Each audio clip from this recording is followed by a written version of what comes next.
इसी भक्तमाल ग्रंथ में महाराज जी एक उद्धरण है कि वृंदावन के एक महान रसिकाचार्य श्री हरिराम व्यास जी महाराज, जिनके स्वयं प्रगट ठाकुर जुगल किशोर जी हैं, जो वर्तमान में पन्ना में विराज रहे हैं। जुगल किशोर, ठाकुर युगल किशोर, जिनका प्राकट्य किशोर वन की भूमि से हुआ। विशाखा सखी के अवतार माने जाते हैं श्री हरिराम व्यास जी। ललिता सखी के अवतार स्वामी हरिदास जी, विशाखा सखी के अवतार स्वामी हरिराम व्यास जी।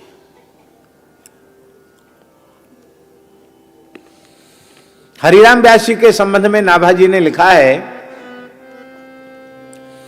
उत्कर्ष तिलक अरुदाम को भक्त इष्ट अति व्यास के। ठाकुर युगल किशोर को इष्ट माना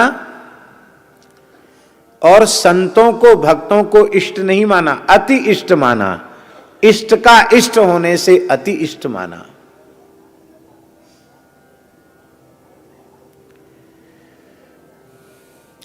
प्रत्येक दिन किसी न किसी भक्त का ध्यान करते थे श्री हरिराम व्यास जी। एक दिन संत कबीरदास जी का ध्यान किया उन्होंने।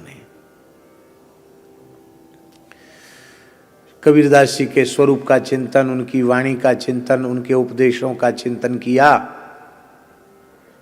तो उनके मन में महाराज जी एक बात आ गई कि कबीरदास जी निर्गुणिया संत थे, वो ब्रज के जैसे प्रेमी रसिक संत होते हैं वैसे नहीं थे।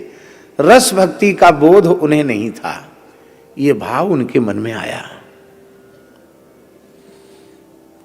बड़ी श्रद्धा से कबीर जी का ध्यान किया, उनकी वाणी का चिंतन किया, उनको प्रणाम भी किया। पर यह बात मन में आ गई। अब इसके बाद जब ठाकुर युगल किशोर जी की मानसी सेवा करने बैठे तो अत्यंत प्रयत्न करने पर भी, रोने गाने पर भी ठाकुर जी का स्वरूप ध्यान में ही नहीं आ रहा था। तो उनको लगा कि कोई बहुत बड़ा अपराध बना है। बैठते ही ध्यान में चले जाते थे, मानसी में चले जाते थे। आज क्या हुआ? तब उन्होंने अपने गुरुदेव श्री हित हरिवंश महाप्रभु के चरणों में जाकर पूछा, जिनके सेव्य ठाकुर श्री राधा वल्लभलाल जी हैं। उनसे पूछा कि भगवान, क्या कारण है कि मैं इन्हीं नेत्रों से भगवान के नित्य विहार की झांकी का दर्शन करने वाला आज प्रयत्न करने पर भी भगवान ध्यान में क्यों नहीं आ रहे? युगल किशोर ठाकुर ध्यान में क्यों नहीं आ रहे? श्री हरिवंश जी ने कहा, किसी भक्त के प्रति मानसिक अपराध बना है। तो उन्होंने कहा, महाराज कबीरदास जी के प्रति ये चिंतन हमारे मन में। बोले नहीं, यही अपराध होगा।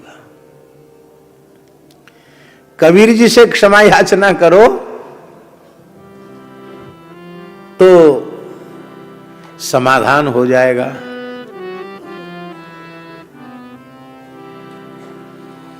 और वे तत्काल युगल घाट पर आए और वहीं उन्होंने श्री कबीरदास जी का स्मरण किया। कबीरदास जी को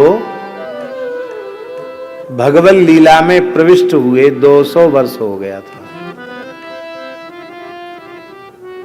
और कबीरदास जी यमुना जी के जल से प्रकट हो गए। और प्रकट हुए, साक्षात प्रकट हो गए। व्यास जी ने, हरिराम व्यास जी ने चरणों में साष्टांग प्रणाम किया। कबीर जी ने हृदय से लगाकर कहा, व्यास जी, कोई भी रस, कोई भी भक्ति का भाव ऐसा नहीं है जो भगवान अपने प्रेमी भक्त में अवतरित न करें। जब भगवान परिपूर्ण हैं तो उनको अनन्य भाव से भजने वाला अपूर्ण कैसे हो सकता है?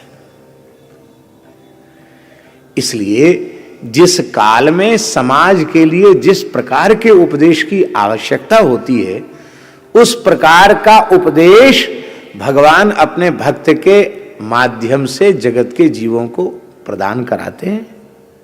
इसका तात्पर्य नहीं है कि वह अमुक भाव, अमुक रस से वह भक्त वंचित है।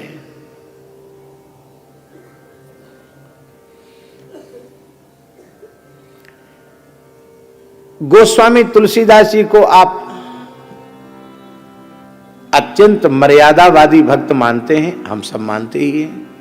मर्यादा पुरुषोत्तम श्री राम के अन्य उपासक हैं गोस्वामी तुलसीदास जी। और नाभा जी ने तो उन्हें भक्तमाल ग्रंथ के सुमेरु के रूप में स्वीकार किया।